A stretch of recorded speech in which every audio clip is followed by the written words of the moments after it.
UPSC कभी randomly question नहीं पूछता। हर पीवाईक्यू के पीछे एक थॉट प्रोसेस होती है, एक फिलॉसफी होती है, एक लर्निंग होती है। और जब आप पीवाईक्यू का प्रॉपर ब्रेकडाउन सीख लेते हो तो मेंस आंसर राइटिंग एक स्ट्रगल नहीं बल्कि एक प्रिडिक्टेबल प्रोसेस बन जाता है। चलिए एस्पिरेंट्स शुरू करते हैं अपना क्वेश्चन 1। और ये क्वेश्चन बहुत ही फाउंडेशनल है क्योंकि ये आपके कॉन्स्टिट्यूशन के एक बहुत डीप फिलोसॉफिकल आइडिया को चेक करता है। लिबर्टी को कैसे रेगुलेट किया जाता है। यूपीएससी यहाँ एक बात समझना चाहता है, क्या फ्रीडम पूरी तरह से एब्सोल्यूट होती है या डेमोक्रेसी में फ्रीडम हमेशा कुछ बाउंड्रीज के साथ आती है। So let's decode this very carefully, step by step. Demand analysis, what exactly UPSC wants. Aspirants सबसे पहले इस क्वेश्चन की डिमांड समझिए। क्वेश्चन के वर्ड्स को केयरफुली ब्रेक करते हैं। Right of movement and residence, ये आर्टिकल 19(1)(d) और 19(1)(e) की बात कर रहा है। फ्रीली अवेलेबल, इसका मतलब ये एक फंडामेंटल लिबर्टी है बट नॉट एब्सोल्यूट। ये क्वेश्चन का कोर है। यूपीएससी एक्चुअली चाह रहा है कि आप पहले राइट का मीनिंग समझाओ, why is this freedom important, then explain करो क्यों इस फ्रीडम को अनलिमिटेड नहीं रखा जा सकता। रियल लाइफ एग्जाम्पल्स दो जहां रिस्ट्रिक्शंस लगती हैं और क्यों लगती हैं। फाइनली ये बताना है कि कॉन्स्टिट्यूशन किस प्रिंसिपल पे फ्रीडम प्लस रिस्ट्रिक्शन का बैलेंस बनाता है।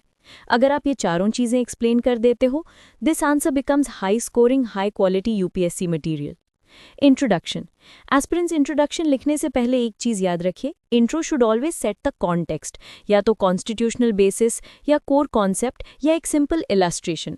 इंट्रो का काम है क्वेश्चन को ओपन करना, सॉल्व नहीं करना। जैसे आप लिख सकते हैं कि इंडियन कॉन्स्टिट्यूशन एक लिबरल डेमोक्रेटिक फ्रेमवर्क देता है जहां इंडिविजुअल्स को पूरे देश में मूव करने और कहीं भी सेटल होने का अधिकार दिया गया है। लेकिन डेमोक्रेसीज में कोई भी फ्रीडम एंटायरली एब्सोल्यूट नहीं होती क्योंकि कुछ सर्कमस्टांसेस में पब्लिक इंटरेस्ट और वल्नरेबल ग्रुप्स के प्रोटेक्शन को प्रायोरिटी मिलती है। यही पूरा आंसर का फिलोसॉफिकल फाउंडेशन है। अब आते हैं क्वेश्चन के मेन बॉडी पर। मेन बॉडी का स्ट्रक्चर 4 पार्ट्स में रखो। 1. राइट का मीनिंग, 2. क्यों एब्सोल्यूट नहीं, 3. Practical examples, 4. Constitutional balance. यही टॉपर्स का फॉर्मूला होता है। A, what does this right actually mean, clear concept clarity. Aspirant सबसे पहले समझते हैं कि ये अधिकार देता क्या है। Article 19(1)(d) freedom to move freely throughout India. Article 19(1)(e) freedom to reside in settling any part of India. अब इसका प्रैक्टिकल इम्प्लीकेशन क्या है, ध्यान दीजिए। ये राइट्स एक यूनिफाइड इंटीग्रेटेड नेशन बनाने के लिए असेंशियल है। अगर सिटीजन्स अपने ही देश में फ्री मूवमेंट नहीं कर पाएंगे तो लेबर मार्केट्स कोलैप्स हो जाएंगे, एजुकेशन एक्सेस लिमिटेड हो जाएगी और नेशनल इंटीग्रेशन वीक हो जाएगा। So these rights ensure economic mobility, social mobility, national unity, freedom of choice. ये पूरा बैकबोन है एक ओपन डेमोक्रेटिक सोसाइटी का। B.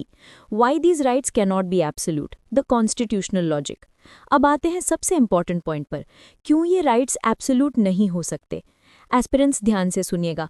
एब्सोल्यूट फ्रीडम का मतलब होगा कि कोई भी कभी भी किसी भी जगह जा सके विदाउट एनी लिमिट। इससे क्या प्रॉब्लम्स होंगी? Let's break it slowly. 1. Security threats. Some border areas are militarily sensitive. अगर वहाँ फ्री मूवमेंट हो तो नेशनल सिक्योरिटी रिस्क होता है। 2. Tribal protection.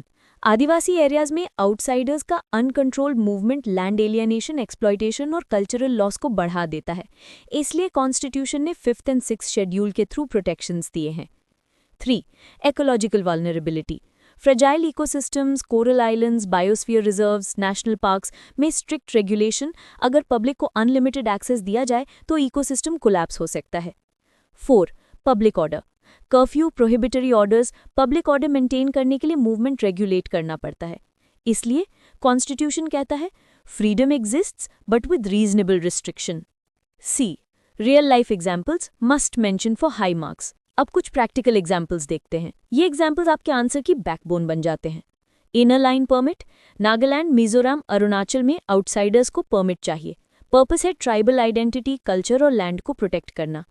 Scheduled areas under 5th and 6th schedule. Land purchase, settlement और मूवमेंट रेगुलेटेड होता है exploitation रोकने के लिए। Protected areas, environment, biosphere reserves, tiger reserves, coral islands में strict regulation. Security sensitive regions, border zone में army clearance required होता है।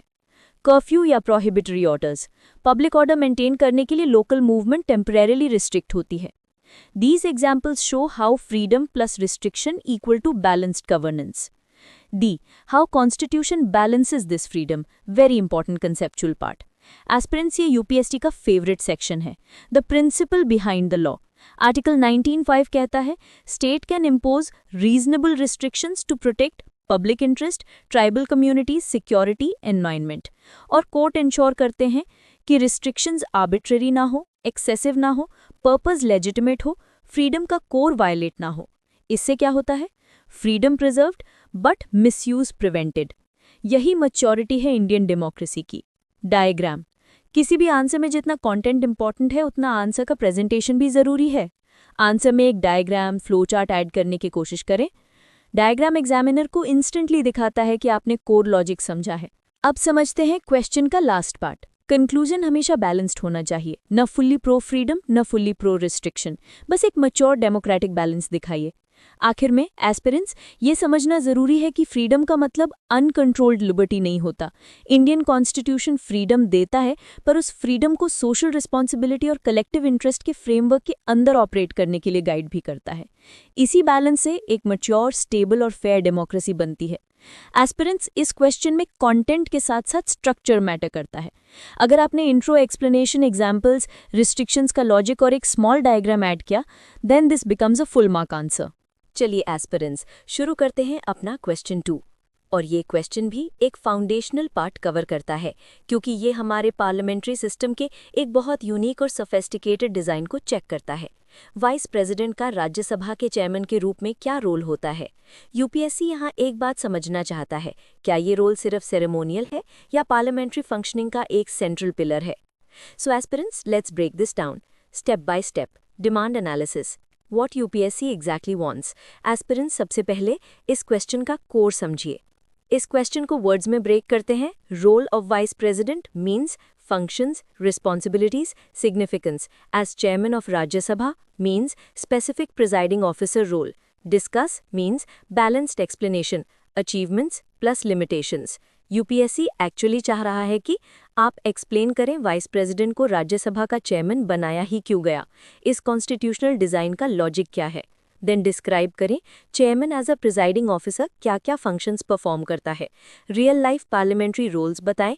Rules, order, debate, committees, discipline, tie breaking vote. Finally limitations भी बतानी होंगी, क्योंकि डिस्कस का मतलब है बैलेंस्ड, नॉट वन साइडेड. अगर आप ये 4 पॉइंट्स एक्सप्लेन कर देते हैं, your answer becomes a fully developed high standard UPSC answer. Introduction.